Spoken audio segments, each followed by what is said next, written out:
நம்ம இவன் மஞ்சுளா வீட்டுக்காரன் தான். மஞ்சுளா நடிகை வீட்டுக்காரன் தான். சரத்குமார். மஞ்சுளா சரத்குமார் அவங்க வந்து இவன் ராதிகா வீட்டுக்காரன். இப்போ அந்த இவன் ராதிகா கட்டிட்டான். அவளும் 4 புருஷனாச்சு அவளுக்கு. ராதாரவி மோக தானே. ஆமாம், கோமம் ஓட்டு. அவனை கட்டிக்கிட்டு ஒரு பெருமை தான். ஆமாம், இவனுக்கு தான் பெருமை, அவளுக்கும் பெருமை கிடையாது. அவன் பெருமையில் வாழ்ந்துட்டாங்க. ஆமாம் ஆமாம், நல்ல இது நல்ல அருமையான விஜயகுமாருடைய நாட்டாண்மை படம் அருமையாக இருக்குது.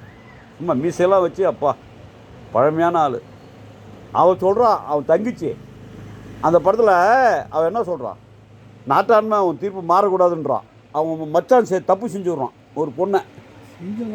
ஆமாம், தீர்ப்பை மாற்றி சொல்லுமா. அண்ணன்கிட்ட வந்து அண்ணா என் வீட்டுக்காரர் ஏதோ தப்பு பையன் பண்ணிவிட்டான், மாற்றி சொல்லுங்க தீர்ப்பு. என்ன பண்ணா வண்டி போர் அடிச்சு எல்லாத்துக்கும் கூப்பிட்டு நம்ம பிறந்த வந்துக்கிறா, அவளுக்கு எள்ளி கொடு, 500 ஏக்கர் நிலம் இருக்குது எடுத்துக்க. உட்காந்துக்கிட்டான். ஆமாம், உட்காந்துட்டு பார்த்துக்கிட்டே பையனை காப்பாற்றி நீ மனசு வச்சு. ஆமாம்,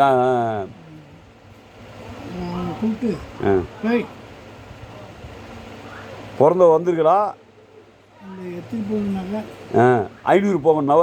500 போனாங்க. ஆமாம், அந்த ஆண்ட ஒரு 10 ஏக்கர் நிலம். ஆமாம், 100 ஏக்கர் நிலம் எழுதிக்க. ஆமாம், தீர்ப்பில் தலையிடாத. ஆமாம் ஆமாம், அதே மாதிரி அவனுக்கு பண்ணிவிட்டான். அவனுக்கு கல்யாணம் பண்ணி விட்டான். கெடுத்த பொண்ணை அவனுக்கு கல்யாணமே பண்ணிவிட்டான். ஆமாம், தட்டுறா தாலியாடினான். நல்லது தான் பண்ணான். அவன் கடைசியில் அவனை கடைசியில் கொண்டு போடுறான். அவமானம் தாங்காத. ஆமாம், அப்பங்கிறவன். நல்லா இருக்கு கதை, அருமையாக. பார்த்தீங்களா? டைம் ஆகிடுச்சு, ராஜாவை காணோம்.